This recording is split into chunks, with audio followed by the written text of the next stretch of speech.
Is this working here? I don't see anything on the stream because, well, I cannot actually. Oh, there I am. Okay, cool. So,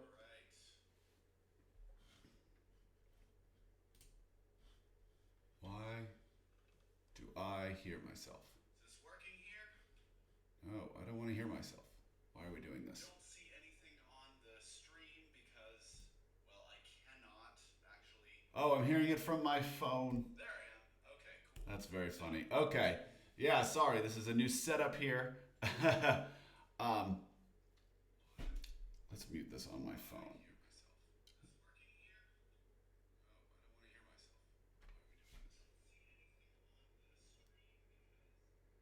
There we go. Okay. So sorry guys, this is a sort of new setup here. As you may or may not have noticed, I'm in Austria.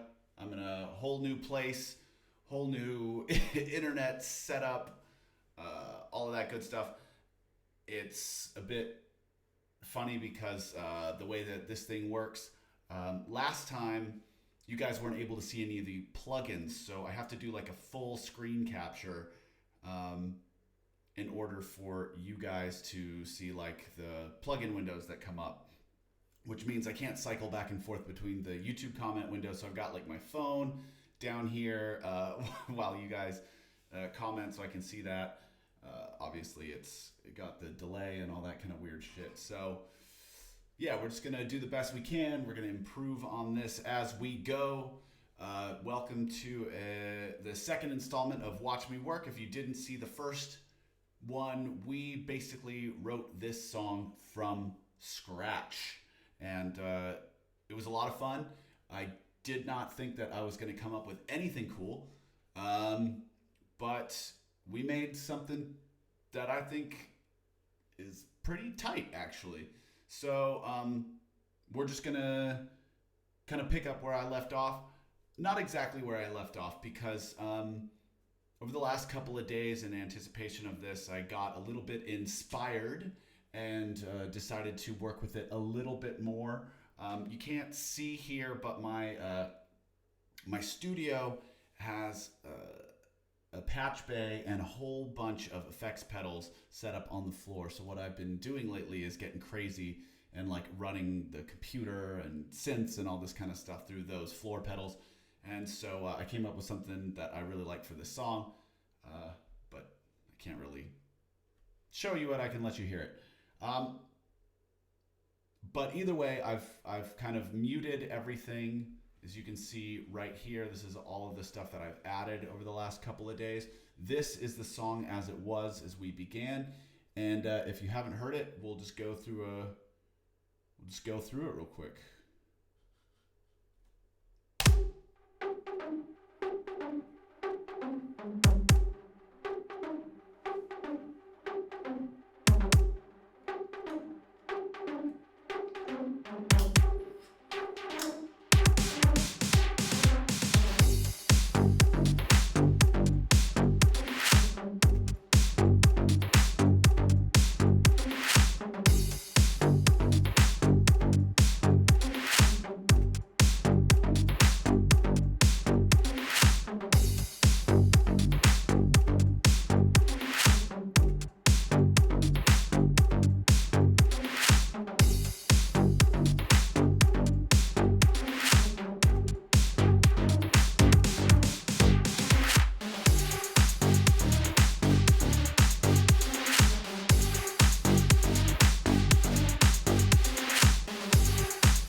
So that's basically the meat and potatoes of it.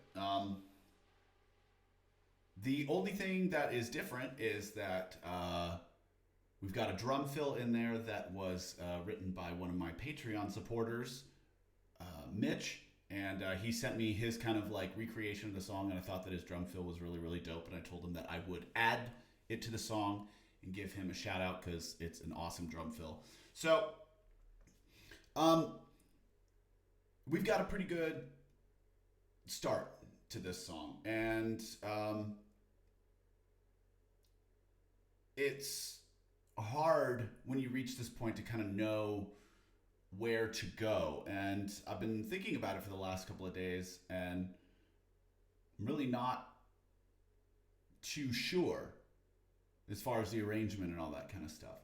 So when I get to this place, I just start producing, because I find that the production element tends to be inspiring and kind of create new ideas and new directions. So what I started off with right off the bat was, I knew that this sort of riff, what you see in the bass sum group,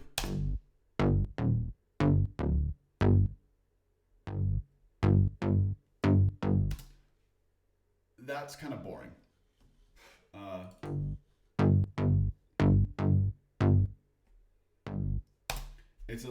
It's a little bit flat as well. So what I decided to do was to mute that riff that was coming off of Massive that we did last time. So just kind of like a basic, was a saw, pulse width modulation. So it's just kind of like a basic square saw, pulse width modulation, square, looks like synth patch. Yeah, nothing too flashy.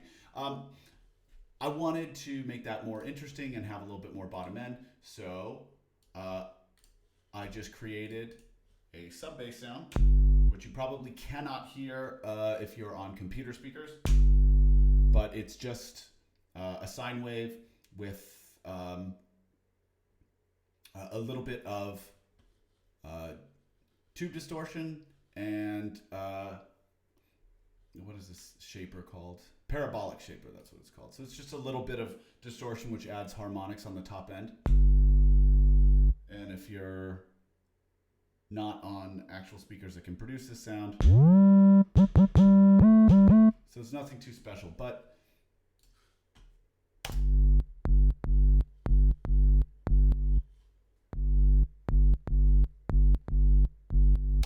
when you get that through subs, that's really kind of what will make your song feel large and powerful. And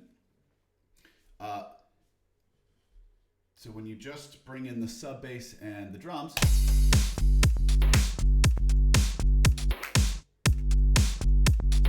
there's that bit of interplay between, it's called syncopation.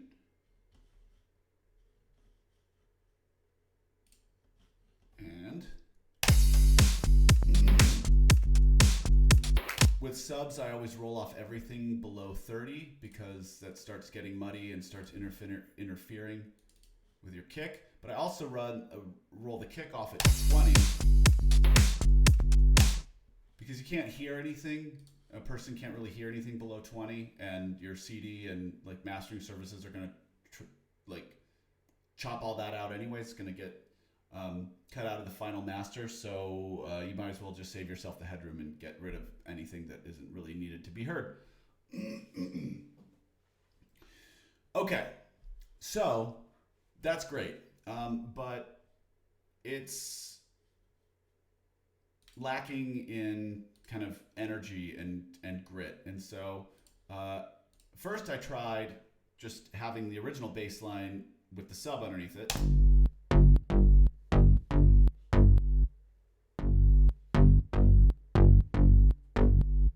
That works.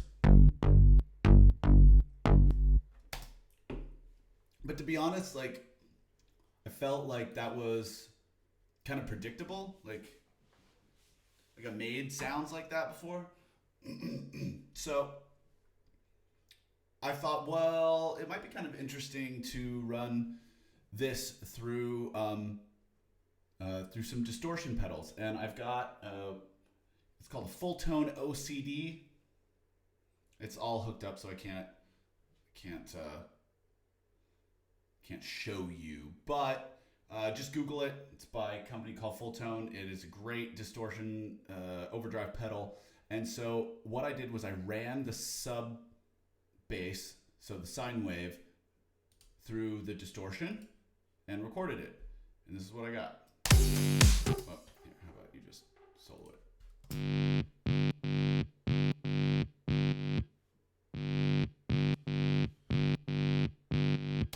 So that's just a chopped up version for the verse of the like kind of full riff, which we hear in the chorus.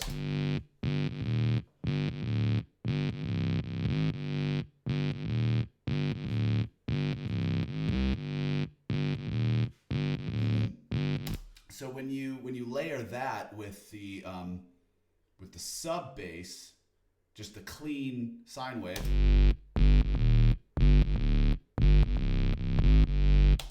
it's got a lot more meat. It's got a lot more bite and energy. I mean, these are the adjectives that I use to describe it.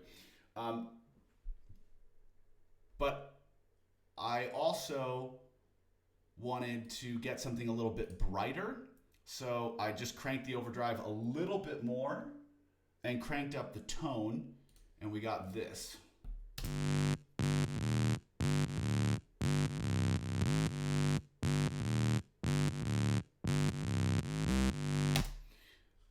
All right, so I recorded both of these, and then I ran one, panned one left and panned one right, and then when they are layered on top of the sub bass,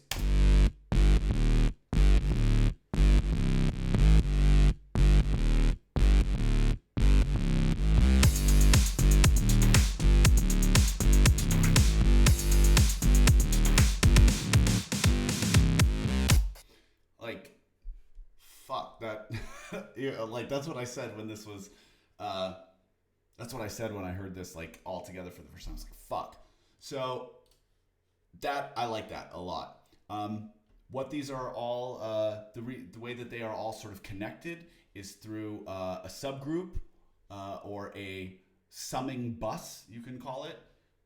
Basically, you can see that all of these channels here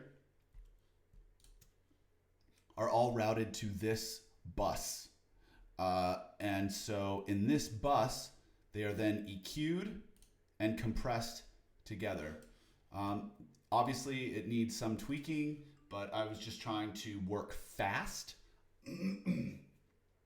So normally I would probably put a couple of other things on top of this, but I mean, for what it is, I think it's pretty good. And the compression is going to that ghost sidechain kick that we created in our last session, which is just essentially the kick drum that we're using for the song.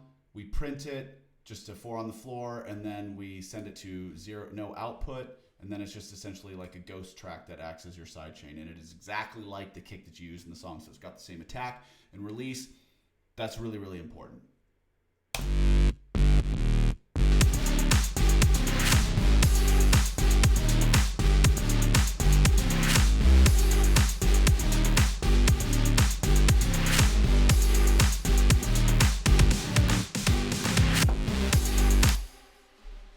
So that is already a hell of a lot bigger than this.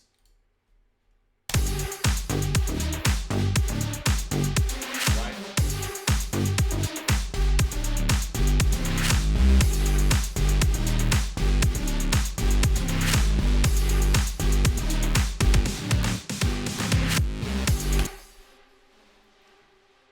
You can see how much of a difference that makes. It's just fucking incredible. Okay, so now that I got this really tight compressed bass sound, I need to make the other instruments match that. Now I've already got all of my drums in their own sum here.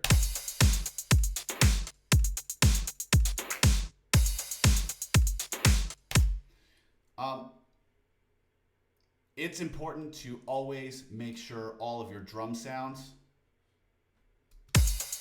are on different channels. You need to EQ and compress these all separately. Like, this is probably one of the most important parts of drum mixing, programming. It's probably more important than tuning your drums, but I don't know. They're in the same league.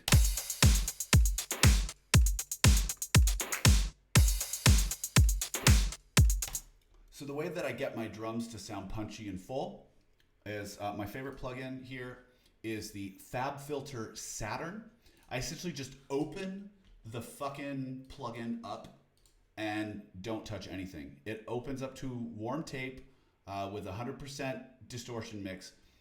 It's at about 24%, and it just adds this, I don't know, just adds a bit of upper harmonics, and the amount of distortion is barely even noticeable.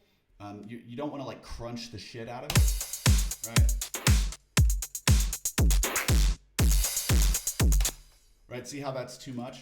But just 24%.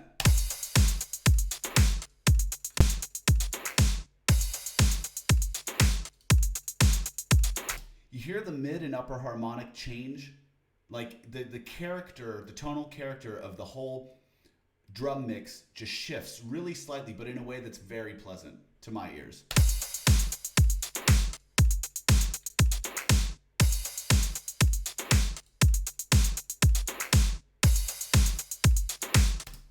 I love it. Okay. So, it's pretty good. But now we need the icing on the cake. Actually, no, we need, what do we have? We have all the ingredients.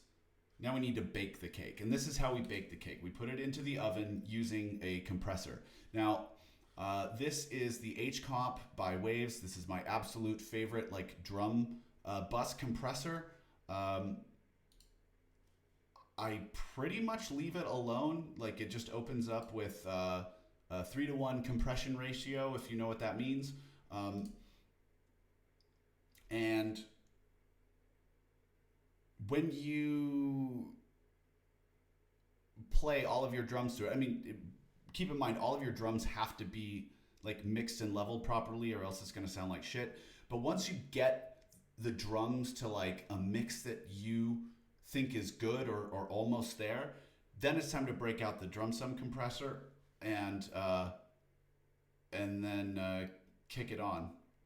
Now, I hit them pretty hard. They have about 6 decibels of gain reduction, which means like they lose about 6 decibels of volume, but you can obviously make that up with your fader or, you know, output gain, whatever.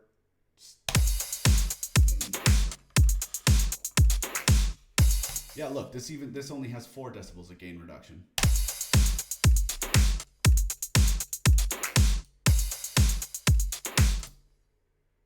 I don't know if you guys can hear the difference, but this is like night and day for me. Some distortion won't hurt. There is distortion in here, but I actually tend to shy away from distorted drums because when you distort too many instruments, you lose headroom. Or you lose space in the frequency spectrum to mix your stuff in. So I actually like to keep my drums very, very tight and punchy, but not distorted unless I'm going for a specific effect. I know that a lot of people in the industrial scene disagree with me, but I also think that in the industrial scene, some of the mixes could be better.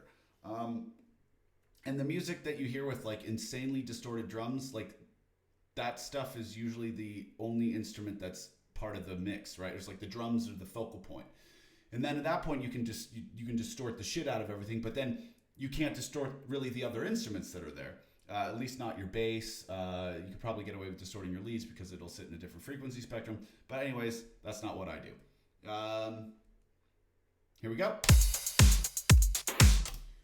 That's that without the, here, let's turn off the distortion. So we're gonna mute the distortion and we're gonna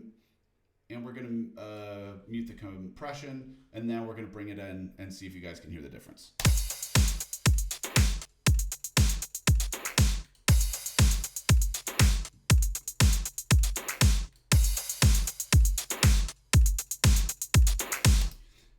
the compressor really tightens up the low end and adds that sort of like sub-bassy swell. What I did off camera was really play with the attack and release ratio on the kicks and the snare. Like, you need to make sure. See, okay, so this 388. Let's turn off the volume envelope.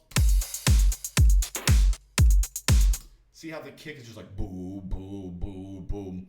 I really shortened that up, tightened it.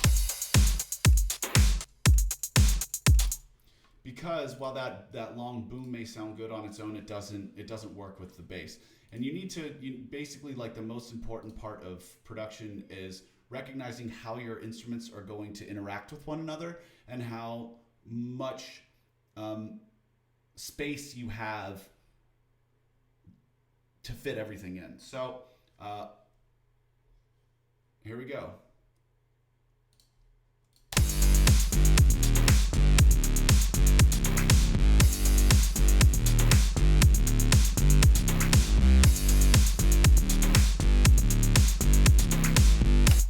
All right, so I really like this. Now, the last thing that I do to drums is I add reverb. Everybody says that you should not add reverb to your kick drum. I do it anyways because I don't really care. But the way that I get around the weirdness that arises when you put reverb onto a low frequency instrument is I like cut off all the low frequencies from the reverb itself. So this is the reverb that I chose for this. It's very tight, snappy. This is through FabFilter Pro Reverb. I just got this. I really, really like it. I've been using what's it called? It's in here. Space Designer. Space Designer was my thing. So what I do once I've got the drums the way that I want them to sound is I send them to a bus, and then in that bus I create a reverb, and before that reverb is an EQ.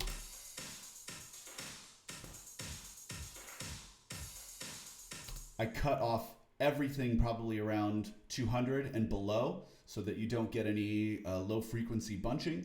Oh no! What happened here? What did I do? Yeah, whew, fucking scare me. And I always make it a kind of bright and snappy room because I think that adds to the, like, really makes the character of the drums even more snappy, and I like snappy drums. I don't know if you can hear the sort of like spatial dimension that is added by this, but I think it's really, really important. And then now this is going to be my main verb, and every instrument will go through it.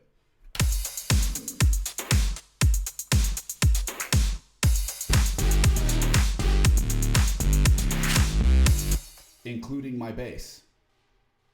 Because even though you're not supposed to send sub bass to a reverb, I'm going to do it anyways.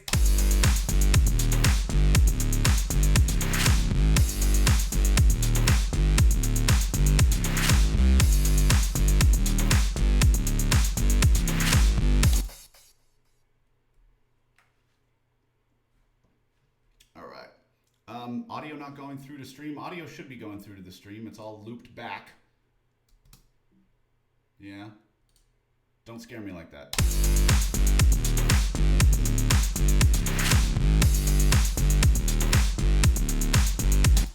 All right. So now, I'm going to move on to our lead. And if you guys were with us on the last one, you remember what this sounded like.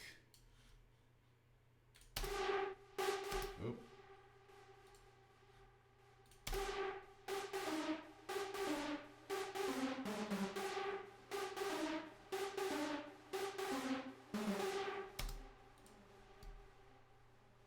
Well, I've also created here. I did more to this than I thought I did. This is what it was before. This is just a preset from Alchemy. I don't even remember if we messed with the envelope or anything weird like that.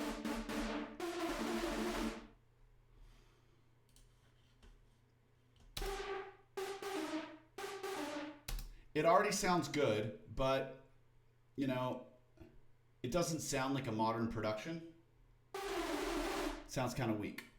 So what I did first, like with every instrument, we roll off all the unnecessary shit. So here we are in Pro Q. And I always cut off everything, not cut off, but I scoop everything like it was a guitar between 5,000 and 1,000, sort of like, I don't know, all modern productions seem to have this sort of like scooped thing in their leads, and I think it gives space for vocals. So first off, what we're going to do is we are going to distort the fuck out of this because somebody in here really wants distortion.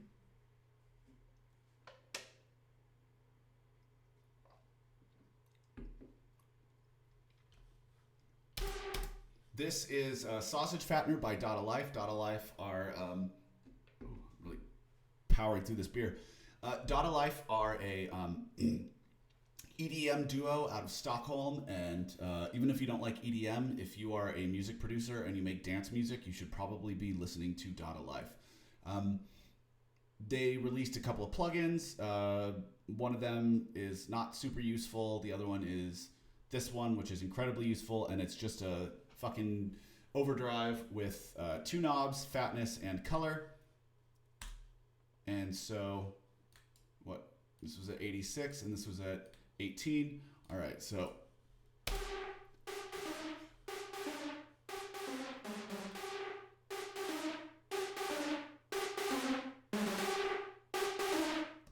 And watch what happens when you turn it up.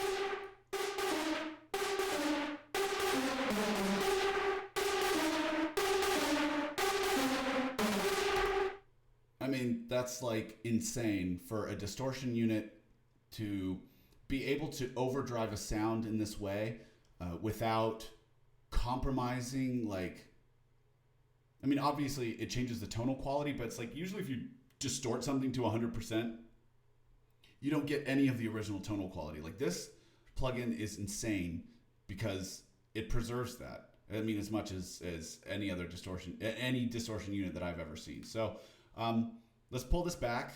I have this at what, 18? It just adds a little bit of crispiness up in the, like, I want to say like 3,000 or 4,000 range.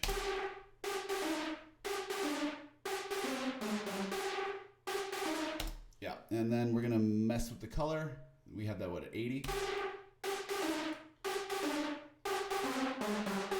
You can hear how it starts sweeping the spectrum and targeting like a frequency.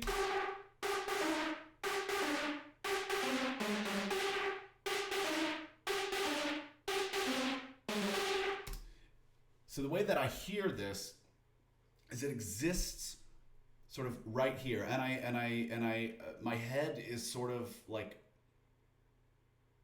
where I feel things in my head kind of tells me what frequency it's at. So it's like if it's down here, you know, it's the lower stuff.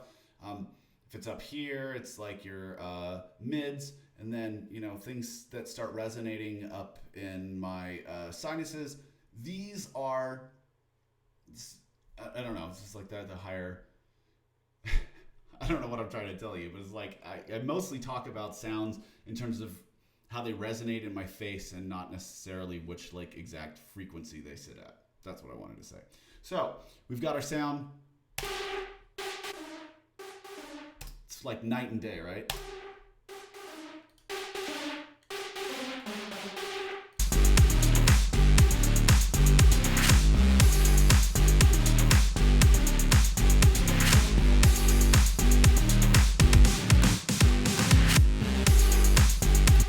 Okay, so like with everything in dance music, you gotta compress it. That sort of tames the higher frequencies. It's not hit too hard.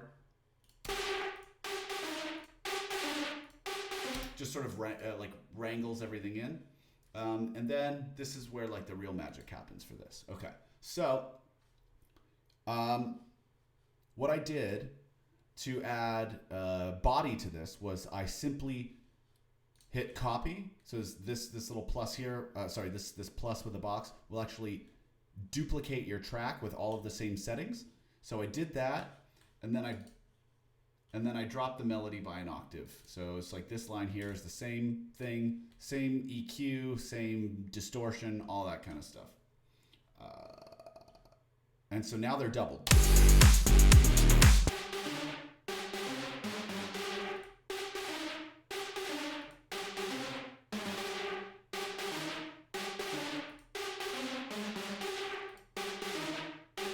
Like, when you're listening to the mix, like when most people are listening to the mix, they don't even know that this is there, right?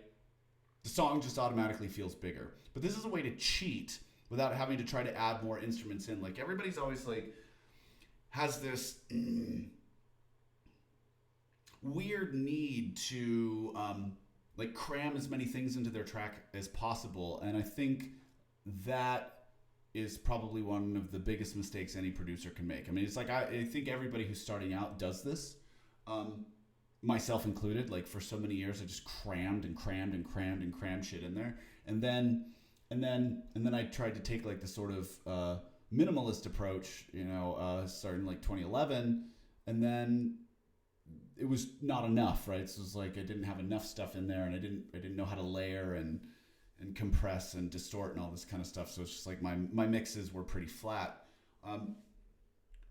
But then I started like paying attention to EDM music, and then like realizing that it's all about a simple idea and how you sort of like layer that idea and bring it to life. So now we've got the two sounds compressed together.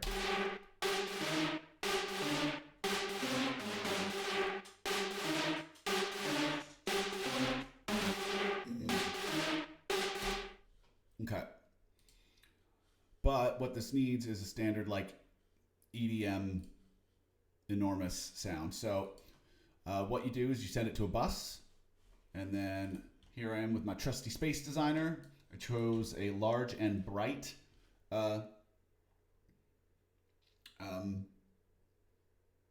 reverb.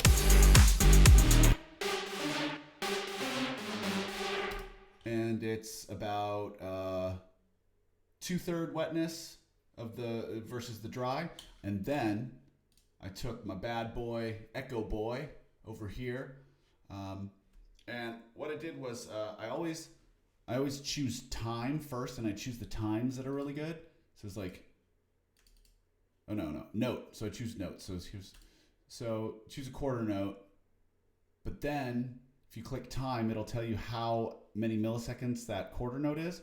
So what I do is I always slightly vary my delay times so that they're never perfectly in time. So it's like they're in time, but they're not perfectly in time. And that gives it a more like human touch and makes the delay stand out a little bit more. But you got to be careful, because if you do it too much, it starts sounding like shit. But yeah, so then this is with a wet mix of 100% with the delays. So it goes the sound goes from the sound that's dry, and then it goes into the delay where you have 100% dry, and then like maybe 2/3 reverb, and then that goes into the delay, and then it's 100% of what you hear from the delay. So you don't really get any of the original sound.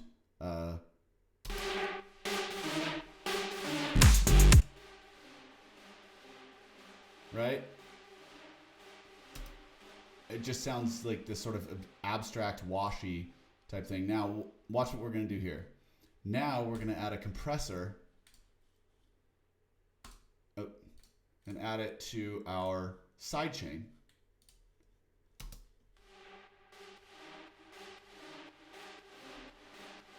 So now our delay from the lead is pumping with the kick.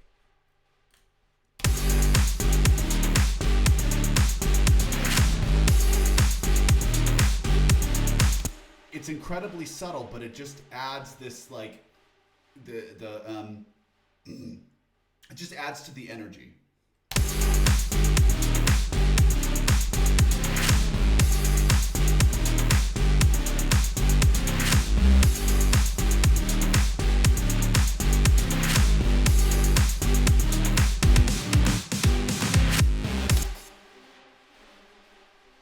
and you can just hear that fucking trail off.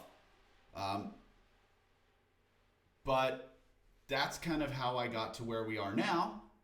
And let's just have a quick listen of what it is. And I'll show you with automation, which is like filters and stuff like that.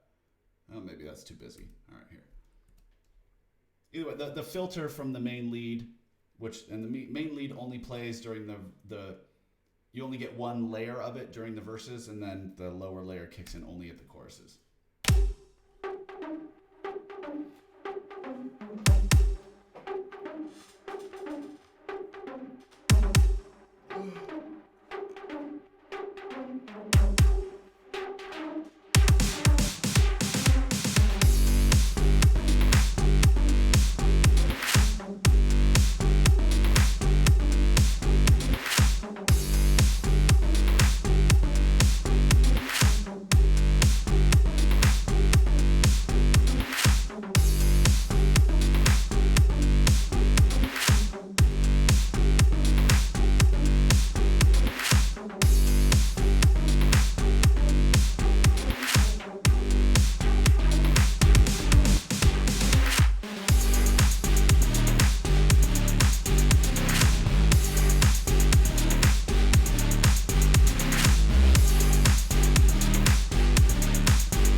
Yeah, so I mean, I think that is like a great start to a song. The way that I try to write is that I need as little EQ as possible because I think that you need to imagine your tones and sounds as sonic puzzle pieces. And it's like if they don't fit on their own and you need to cram them in with EQ, then they're probably wrong. Like, so one of the hardest things that I ever had to learn as a producer was to know when a sound didn't work or when a melody didn't work for a certain song. It's like no matter how great it may be, if it doesn't fit, it has to come out because it's just going to ruin your whole song. It's going to ruin your whole production. So,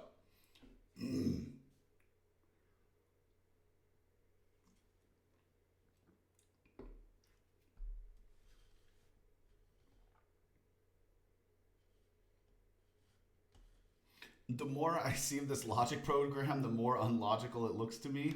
I can't get over all those annoying pop-ups. The pop-ups are not annoying. They're plugins that make your song work. I mean, without these things, it would just be an empty frame. So here you go. Here's some pop-ups, more pop-ups. We need more pop-ups. I like that these are called pop-ups. It's very cute. All right.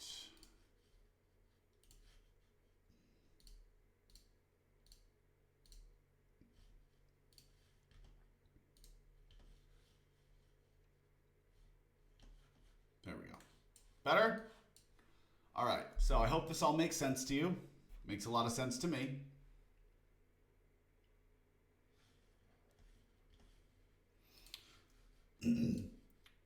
Reason is a really, really great tool, and I use Reason a lot just to write down song ideas, or basically just kind of like write without trying to think about a finished product. I do Machina for the same reason. I think since Reason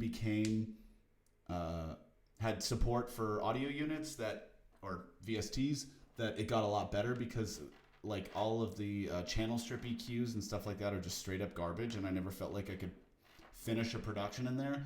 Now, maybe if I was stranded on a desert island and the only way that I could finish a production was with Reason, I would be able to do it. But I still find the MIDI editing to be very, very clumsy.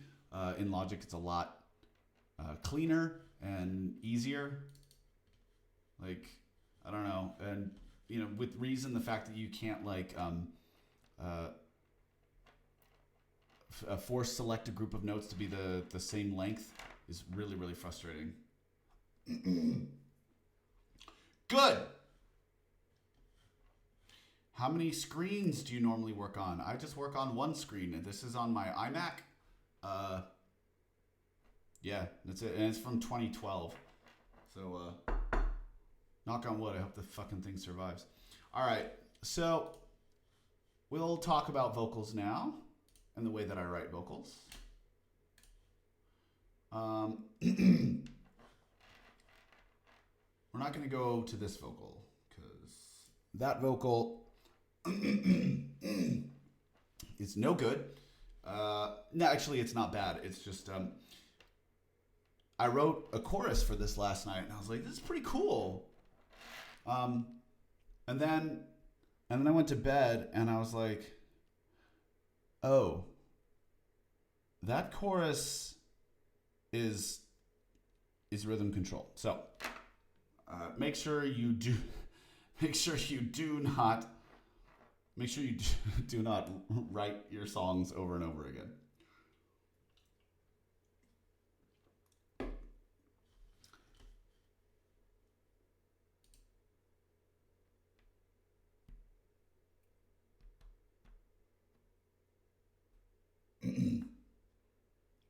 Is there a slight chance that the percussion sweep is also used in ebb and flow?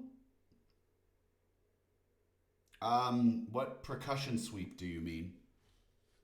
There's just a there's just a clap. Whoa! Look at this. I soloed it and I realized that my claps were not going to my drum bus. Wow. See, I fuck up all the time. Is everything else going to my drum bus? Yes. Yes. All right.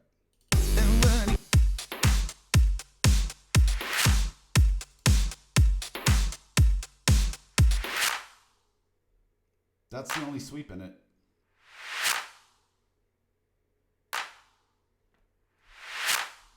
Okay.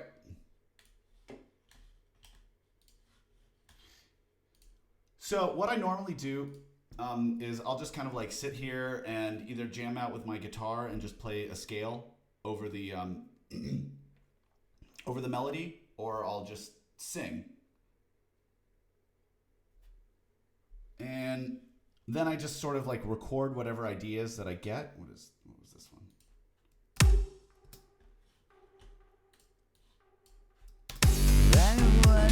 Oh yeah. Yeah, what? Okay, watch. I rewrote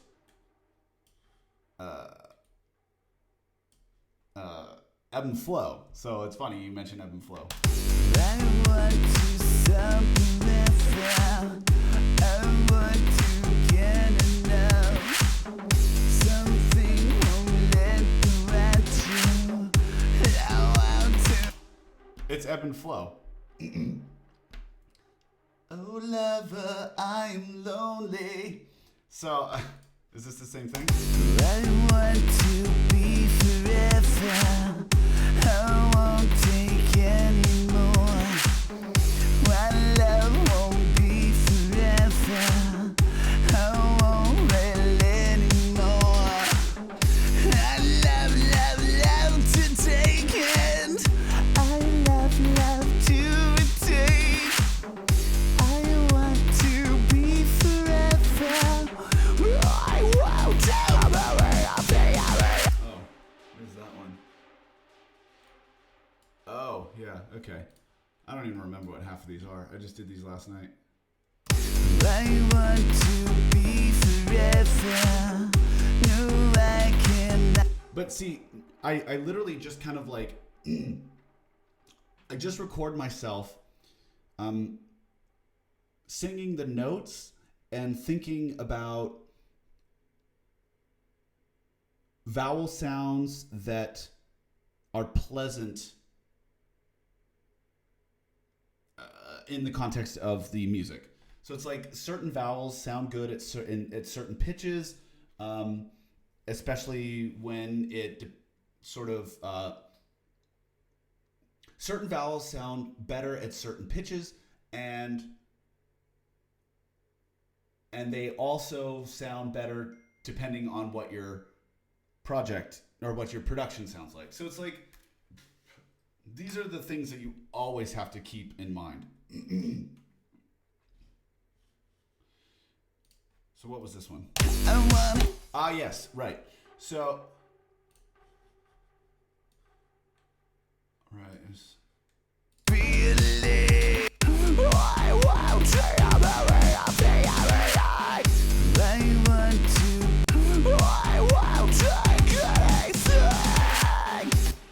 Alright. So, I didn't like this because it was too much like ebb and flow. And then I woke up this morning after going to bed and realizing that it sounded like ebb and flow. I was like, fuck that. So, I just came up with something else. And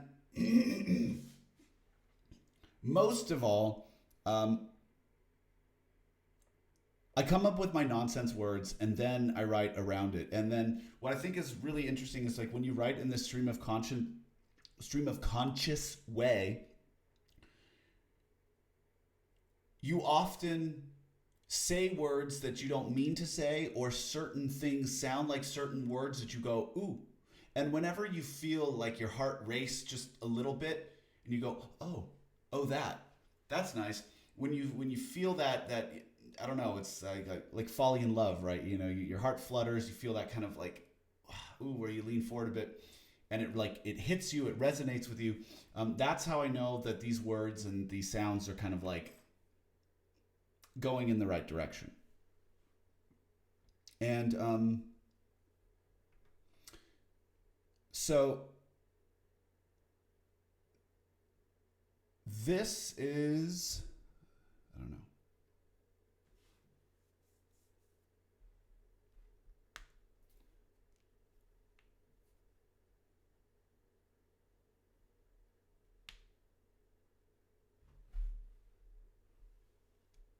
I just went off on a tangent and then I'm just looking at your comments and it's like, your door is awesome.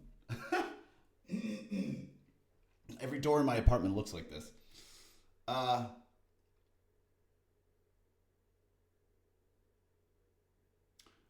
So it's easier to use certain vowel sounds at certain pitches, so you have to write the song around the vocals and how you will sing it. Yes, absolutely.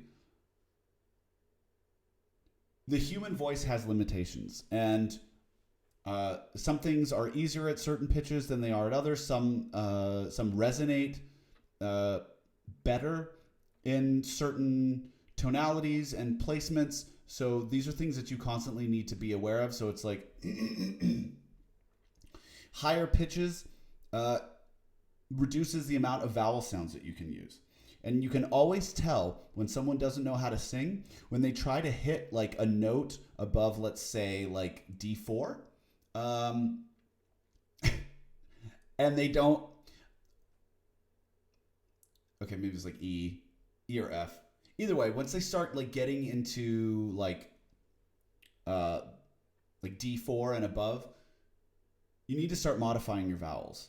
And people who don't know how to sing, they try to sing the words the way that it's said, and that just doesn't work. And the more you do that, you hurt yourself, you get bad tone. It's a whole fucking thing. So it's like when you start singing certain notes, you have to actually if you're smart, you modify your words and your vowels so that it doesn't sound as forced as it possibly could.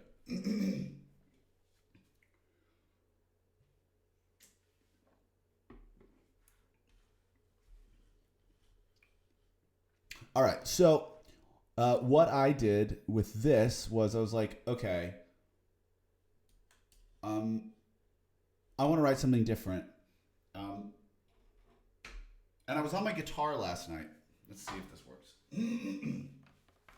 Sorry, I've been singing all day and my voice is tired, so it's like I'm all like. Ugh.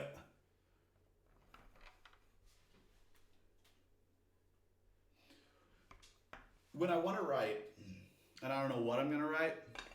Is my guitar visible here? I hope so. I find it's better to get away from my computer and just pick up an instrument and sort of like play along while I'm watching TV or doing something else. So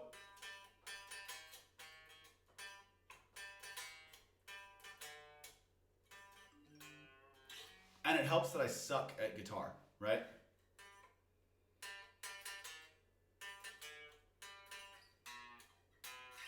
Oh, what is it? I forgot the notes already. Ah, yeah.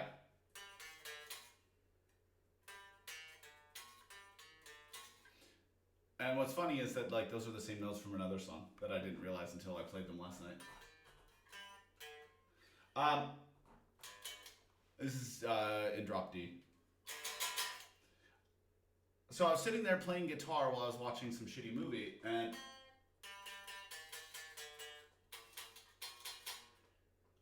instead of starting the song on, I wanted to start it on, I think, A sharp, because the song is in G. I decided to start it at the root. And for some reason, like, that just sounded like a good idea to me. I almost never try to start my vocals on the root note because I feel like I'm lazy. But anyways, so I just played and I was like, I'm gonna do that in the morning. So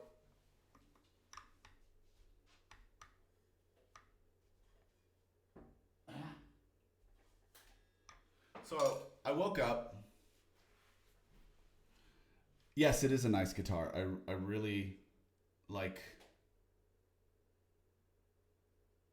that guitar. But here's my favorite guitar. I'm getting off track here, guys. Come on. This is my new pride and joy. I love it. It's an Ibanez baritone. And it's tuned down to A, but I'm going to tune it down to G once I get the time to put on thicker strings. So, oh, it's so meaty and low.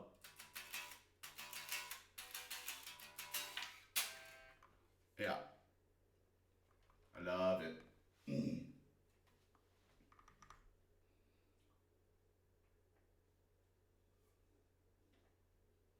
Stay. And it's a baritone, so it's got like the crazy long scale length. Anyway, so what is this here? Okay, right. So I decided that I was going to center the vocals around the root, and I was going to actually not have too busy of a vocal melody, and I was also going to try to make it faster because I tend to sort of like have these at least on the you know, on the last album, my melodies are mostly sort of like la la la la la la la, right? Like, goddamn beer. My melodies were very sort of like flowy and dancey, and I wanted to try something a little bit more staccato, something a little bit more upbeat. So I just literally turned on the microphone and I recorded this. I have no idea what it sounds like. I forgot. I wanna get him like a dome and a hide. Too many pieces that are coming low. Not the sun and demon, I'm in a ways. Away, away, away.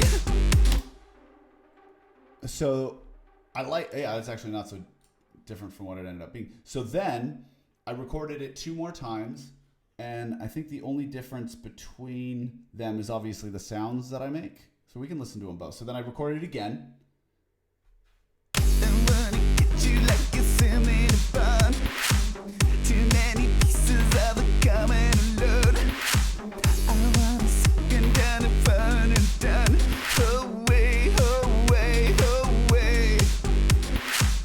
I want a something that I forget you. I want to figure out something low. So I want a second, I don't want to forget you. Away, away, away. Right, there we go. You live in Utah. We are playing in Utah in April, March or April. Playing in Utah.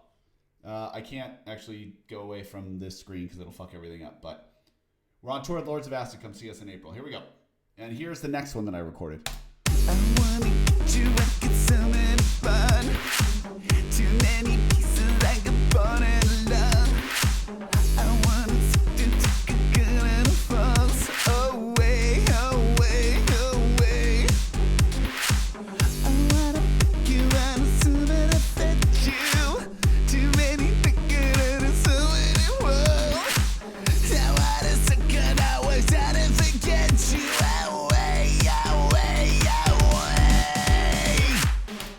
yeah, so that's why I chose the top part of the third recording, because I really liked how like kind of crunchy and gravelly the vocals got. So these are going to be the combinations of the two, and I will build lyrics around these.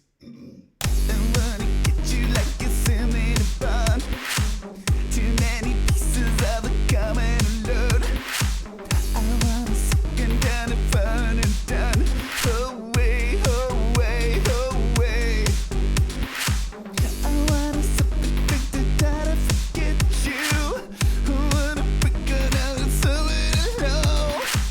I want a second, I was trying to forget you. Away, away, away.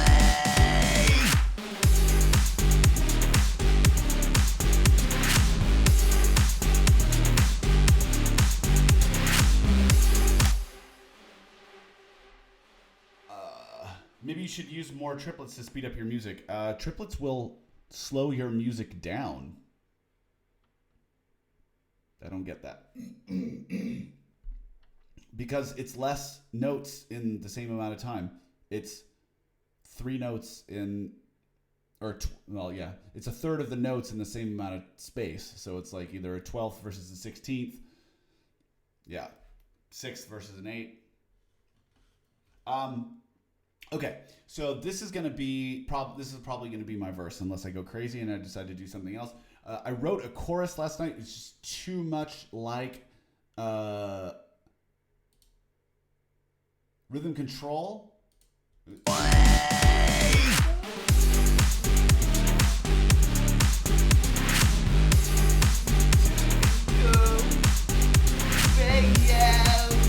See that in the way out. It's too rhythm control. So I got to come up with something else. I was originally thinking just kind of like having like fry screened like single words, but I was like, it's kind of like boring. It's like we know what that sounds like. So I don't know. We got to come up with a chorus. We're almost out of time, but what I will show you is the vocoder.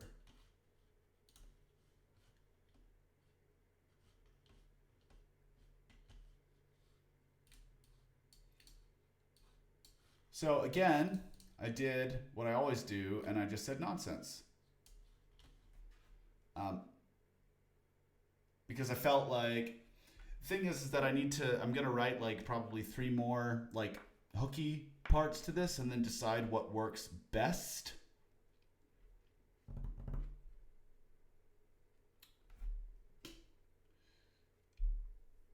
I think it's good to have a lot of ideas and then sort of like pare them down and build the song out of a bunch of ideas, and instead of having like no ideas and being like, oh, I'm just going to sit here and wait for like the perfect idea to fall into my lap.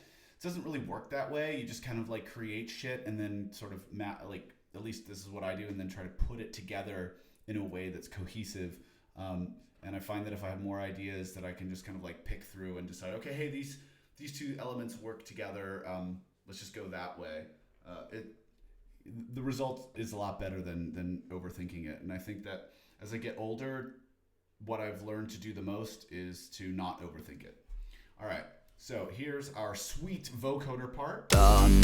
Dun, bottom, and noise. Try, bedam, and boys.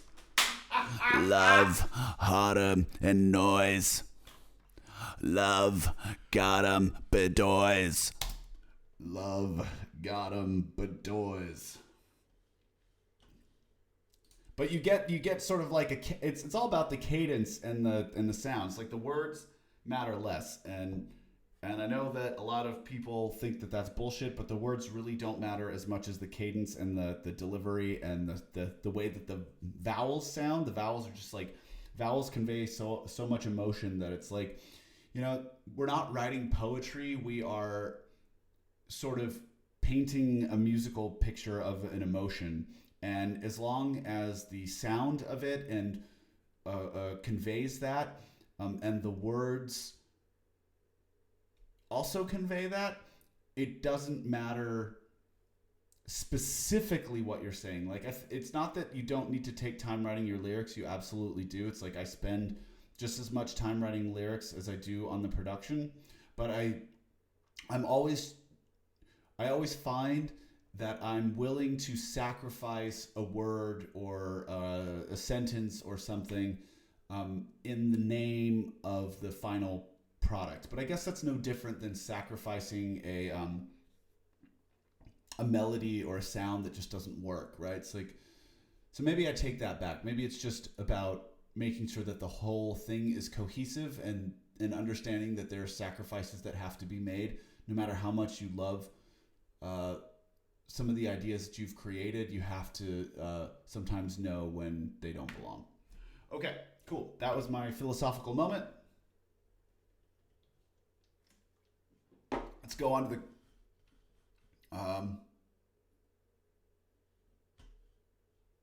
I wish your tour with Lords of Acid was coming to Detroit. You should just come to Chicago. All right. So let's, got our vocoder, no output. So this is my favorite vocoder in the whole world.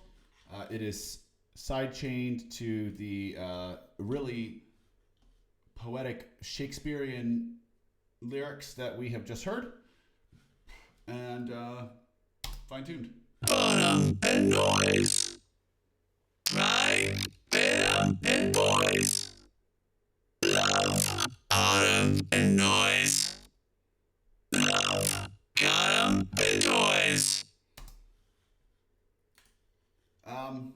Come to Slovakia. Unfortunately, we are not playing Slovakia, and we do not have any plans to play Slovakia anytime soon, but you can come to Prague. We are playing in Prague in February. Bottom and noise, right, rhythm and voice, love, autumn and noise, love, got 'em and noise. My Love Got 'em Bedoys lyrics don't sound as terrible when they're ran through this awesome vocoder, do they? Yeah, the metallic voice is what's called a vocoder, and it is essentially running your voice through a synthesizer, and your voice just acts as a modulator. So it's like it plays the synth sounds, and then your voice just kind of like controls the volume and the attack and release and all this kind of stuff. So it's pretty simple. It's like if you play music in your mouth and you go and you make vowel sounds, or if you play a noise into your mouth and you make a vowel sound, your voice is basically being a formant controller for the sound that you hear, and that's essentially what a vocoder is. But you can always just change the sounds. Bottom and noise. This is just a standard sawtooth banjo. Bottom and noise, right, rhythm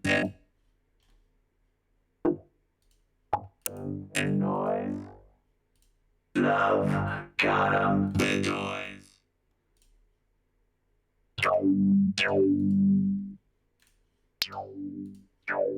And boys, love, autumn and noise, love, got 'em and noise, bottom and noise. I like this sound because it's just got a lot of, it doesn't have a lot of decay, so it's just like the sound is just very abrupt when it ends. It's kind of my signature thing. I've been using this exact same vocoder for the last like 12 years.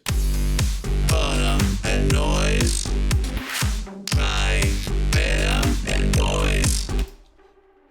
Any presets in Logic's Evoc that come near? No, the Evoc on Logic is just fucking terrible. It is like so bad. Ugh. You can also use a voice box to create that sound.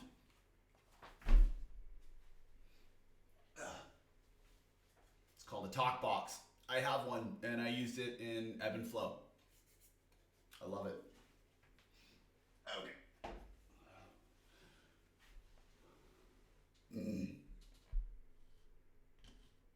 All right. So the last thing that we're going to cover is solid bus compression. mix bus compression, and this is basically the compression that you put at the end of your mix on everything that's coming out of it.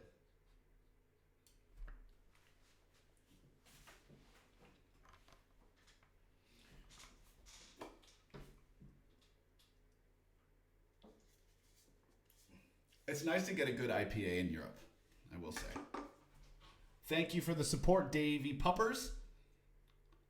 I think it's really crazy that people can send money through this thing. It's very weird. But if you guys really want to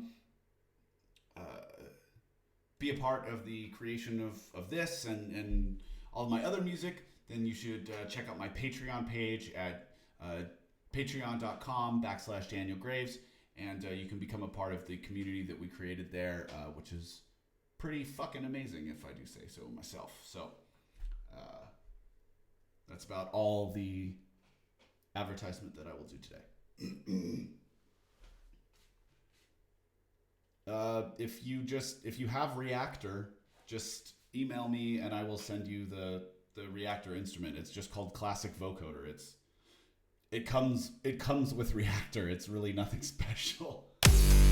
Bottom and noise. So here's our bus compressor. This is solid bus comp from Native Instruments. I think it is the best mixed bus compressor that you can get. I tend to have a 4:1 ratio, so that means 4 decibels of gain reduction for every. This is like it reduces everything by 4 decibels. Anything that goes over the threshold, that is. Fast release, fast attack. And you can see that my my master bus is pretty leveled out, because without it.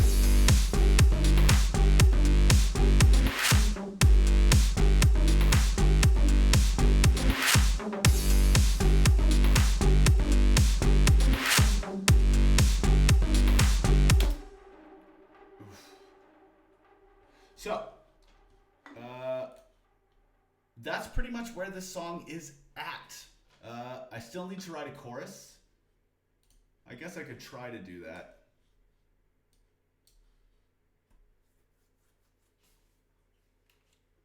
But in order to do that, I need to get another beer. So, should I stick around for another 20 minutes? 15, 20 minutes? See if we can come up with a chorus so we can actually write something? Okay. I need to get a beer.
All right. Needed a bottle opener too. All right. 15, 20 minutes is about as long as the beer. It took me an hour to drink this fucking beer. Actually, it took me an hour and 10 minutes. So, let's see.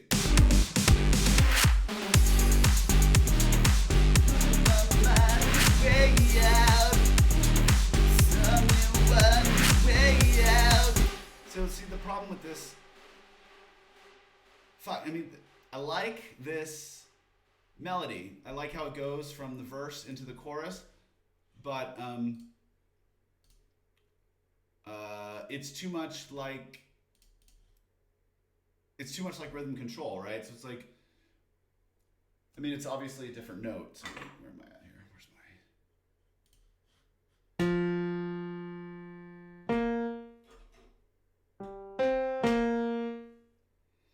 No way out. And then if we just keep going, this tempo's all we know. No, back down. Oh, just really rhythm control. All right.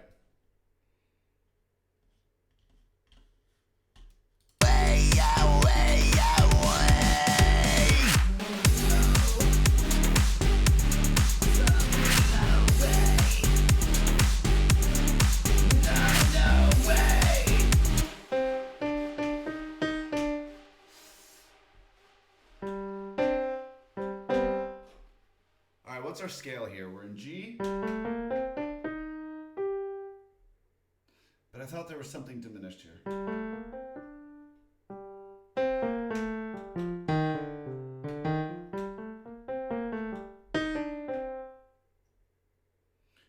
No way! Okay, so that ends on D. Didn't forget you away.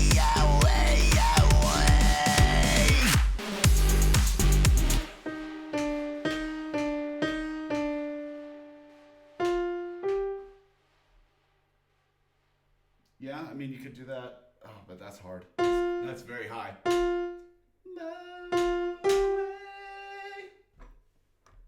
Should open my beer.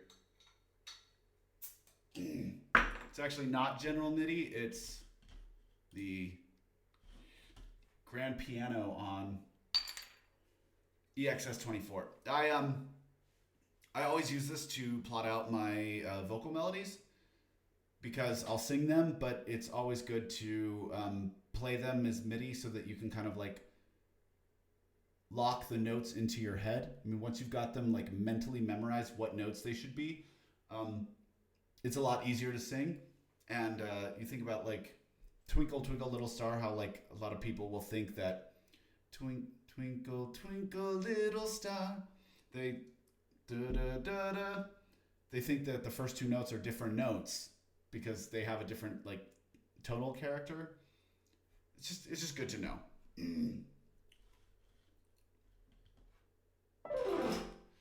Hi. Prost, Posy. Servus.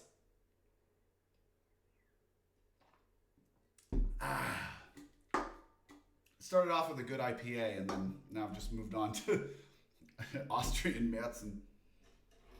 So...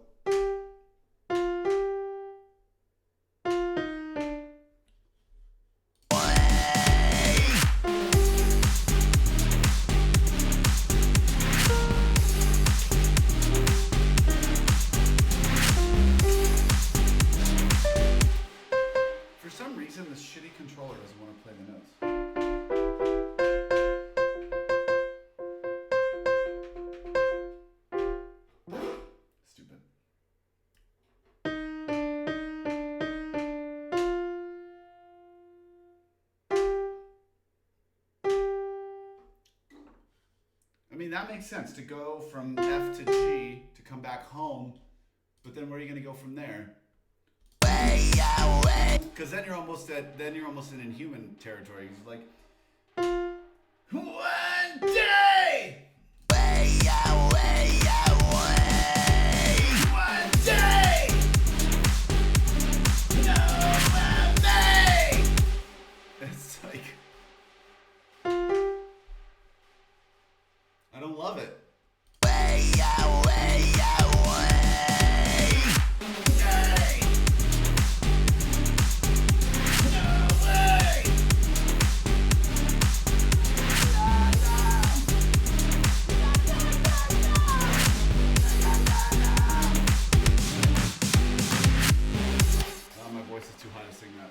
My voice is too tired to sing that high. Na na na na, ma ma ma ma,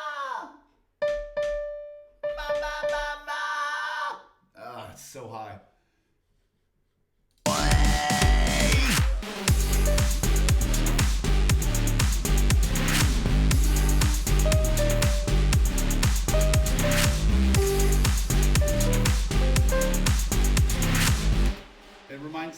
lot of other things that I write because I'm the same producer, and the song sounds often similar.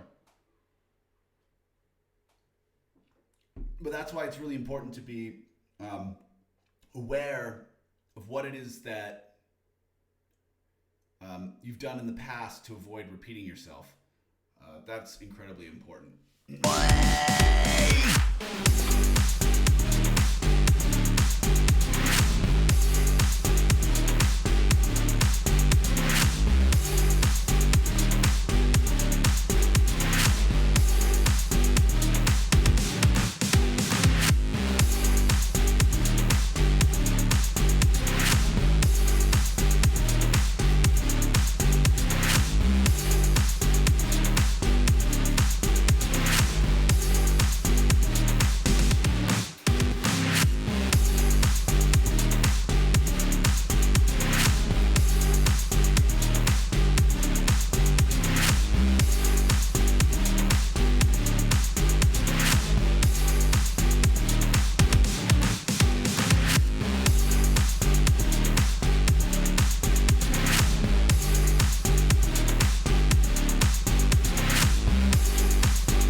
This is I actually don't. Will this play? Let's go through. I don't think so. Maybe it will.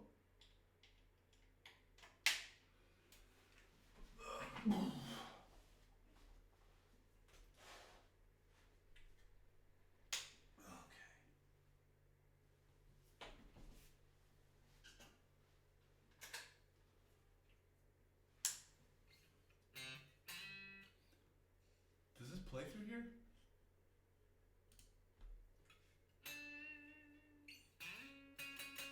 No, it does not. I think it just comes through the guitar.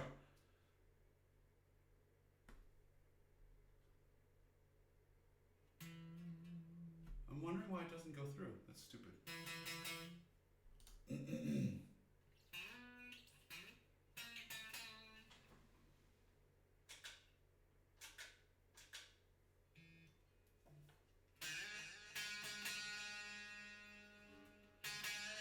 Oh, get out of here.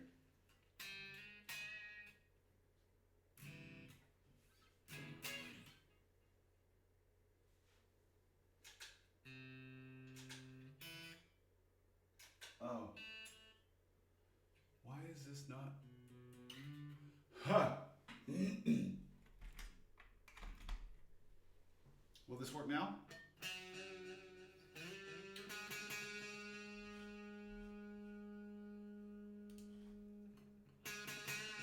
No. But you can probably hear it through the... You don't love my guitar work? I'm not a guitarist. I buy guitars so I can play them.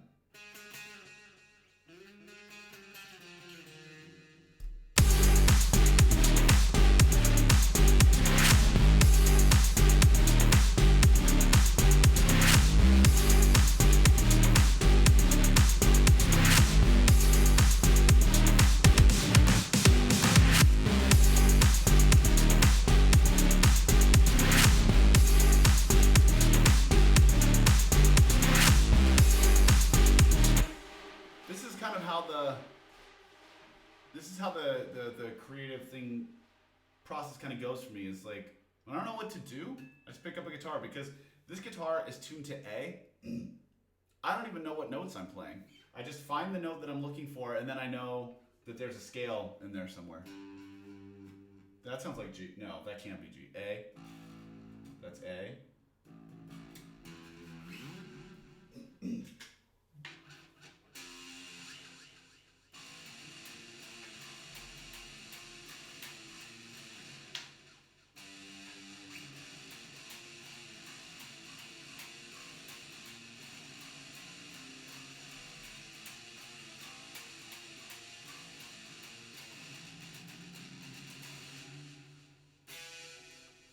Well, thank you. Yeah, I don't know. The guitar should be going through the sound card, but yeah, I'm not playing the guitar on the songs. No way.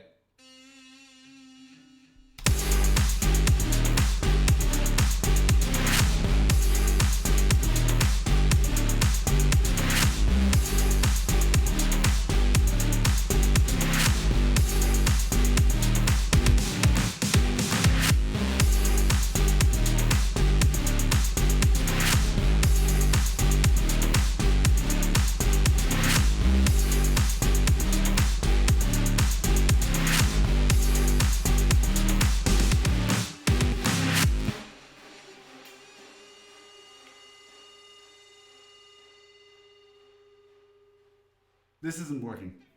I think this sucks.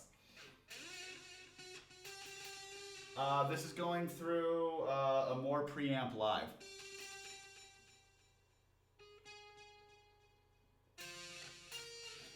I heard you played with the guitarist of Rammstein of one of the songs. Is that true? Well, he played... Yeah, I didn't play with him. He played the song that I wrote because he's a good guitarist and I'm not. But that riff wasn't even written by me. It was written by a guy named Mick Kenny, who is in a band called Anal Mithrak.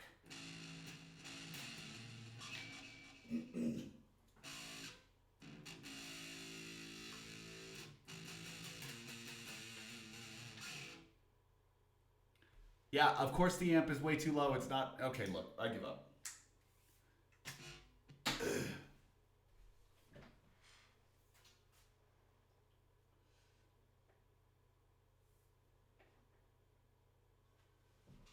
I'm afraid this guitar plan does not work. But it's probably also because I'm on the spot. Yes, I've tried Ramfire. I don't really like it.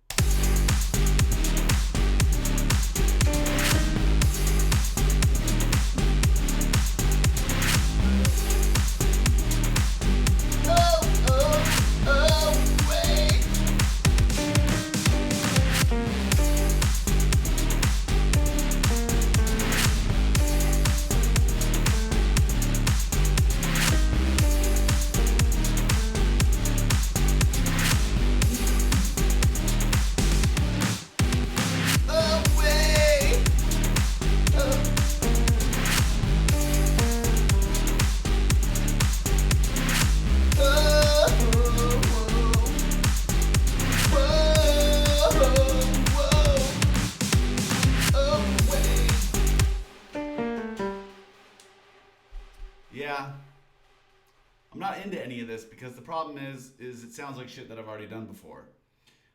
And then this is when you start sort of hitting the wall, right? Where you're just like, I don't know what to do because I don't want to repeat myself. And I think it's probably the most important thing that an artist can do is to strive never to repeat themselves.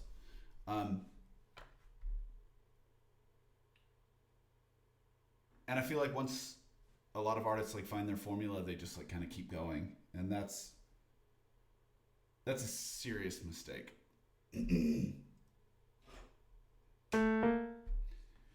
The funny thing is that I'm sure as soon as I'm done with this, I'm going to... As soon as I'm done with this live stream, I'm probably going to go sit down on the couch and drink this beer and not think about music. And something will come to me. And that's just kind of like the way...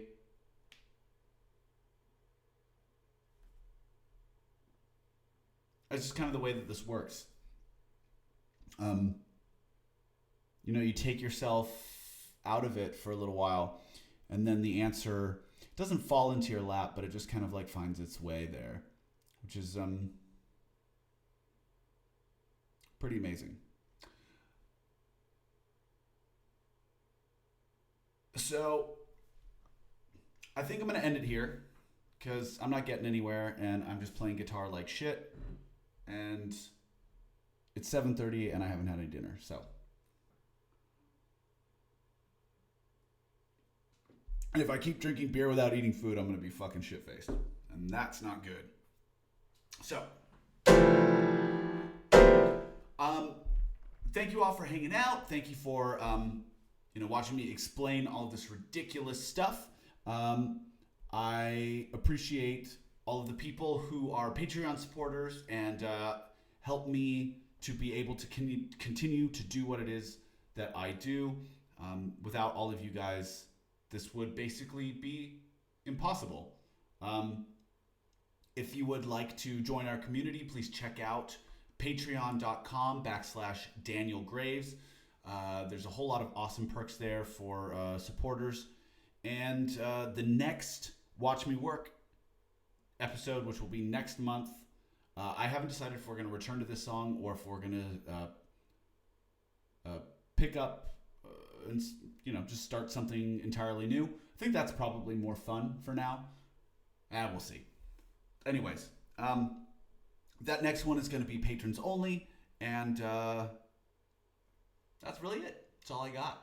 So thank you all for hanging out. Thank you for checking this out. Thank you for supporting my music. Doesn't matter if you're a patron or not. People that care about what I do really makes it all worthwhile. So,